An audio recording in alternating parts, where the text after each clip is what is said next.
কোথায় গেলেন গো সব? শিগগিরই খেয়ে যান, আজকে বানিয়েছি প্রন পাস্তা। এরকম পাস্তা যখনই নাস্তায় খাবেন একদম হয়ে যাবে মন খাস্তা।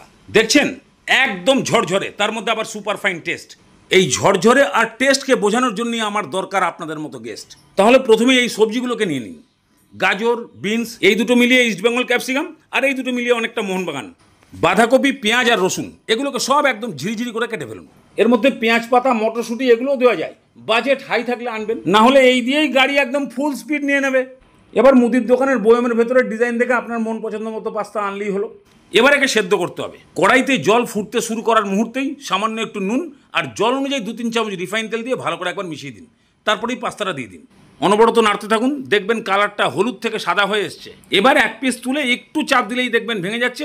সঙ্গে সঙ্গে জল ছেঁকে তুলে একটা অন্য পাত্রে রাখুন। এইভাবে সব জল ছেঁকে তুলে নেওয়ার পর আবার সামান্য একটু রিফাইন তেল এর মধ্যে দিয়ে ভালো করে একটু মিশিয়ে দিন। তাহলেই দেখবেন একদম পারফেক্ট, ঠান্ডা হয়ে গেলেও ঝরঝরে থাকবে। এবার একটা কড়াই গরম করে তার মধ্যে অল্প রিফাইন তেল, অল্প একটু বাটার, দুটো মিলিয়ে পুরো রেসিপিটা হবে সেই পরিমাণই দেবেন। এবার এর মধ্যে ফার্স্ট দিয়ে দিন রসুন কুচি, হালকা করে একটু ভাজুন। রসুনের কালারটা যখনই চেঞ্জ হতে শুরু করবে তখন দিয়ে দেবেন পেঁয়াজ কুচি। এবার পেঁয়াজটাকে মোটামুটি কালার চেঞ্জ হওয়া পর্যন্ত ভেজে নিন। পেঁয়াজের ঠিক এই পজিশন এসে গেলে এবার জ্যাকেট ফ্যাকেট খুলিয়ে স্নান করিয়ে চিংড়ি মাছ। হ্যাঁ, দাড়িগোপ একটু আছে, কিন্তু কি করবো, সেলুনে তো বড্ড ভিড়। তবে এ যা স্মার্ট আছে, একে দাড়িগোপও হেভি লাগে, দিয়ে দিন। এর মধ্যে 1 চামচ মতো লঙ্কার গুঁড়ো আর সামান্য একটু নুন দিয়ে ভালো করে নাড়াতে থাকুন। চিংড়ি মাছ গুটিয়ে গেলেই এবার এক এক করে কুচিয়ে রাখা বিনস, গাজর, বাঁধাকপি সব দিয়ে দিন। ভালো করে নাড়াচাড়ি করে ভাজতে থাকুন। তবে ভেজে একদম কালো করে দিলে হবে না, একটু নরম হবে কিন্তু কচকচে ভাবটা থাকবে। আরে বাবা, এটা ইংরেজিতে কি যেন বলে, ক্রান্তি না ক্রাঞ্চি। ও আপনারা ঠিক বুঝে গেছেন, আমি জানি। ঠিক এই পজিশন হয়ে আসলে ওই সেই বাঙাল ঘটি ক্যাপসিকাম দিয়ে দিন। বেশি না, মাত্র 5 মিনিট একটু ওথল পোথল করলেই ক্যাপসিকাম নরম হয়ে যাবে। ঠিক সেই সময় দিয়ে দিন সেদ্ধ করা পাস্তাগুলো। তার উপরে 3-4 চামচ সয়া সস আর 7-8 চামচ টমেটো সস। চিলি সস এর মধ্যে লাগবে না, কেননা চিংড়ি মাছ ভাজার সময় লঙ্কার গুঁড়ো দেওয়া হয়েছিল।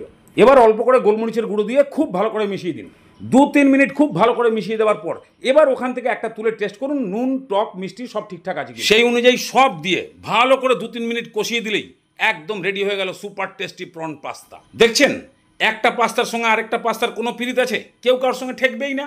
সেদ্ধ করার প্রসেস ভুল হলেই এদের একদম পিরিত জমে যায়, সব একদম জড়িয়ে মরিয়ে এক জায়গায় বসে থাকবে। মহা খতরনাক টেস্টের রেসিপি তৈরি হলো গো দাদা ভাই, দিদি ভাই। সত্যি কথা বলতে কি, এর টেস্টের চোটে আমরা দুপুরে আজকে কেউ ভাতই খাই নাই।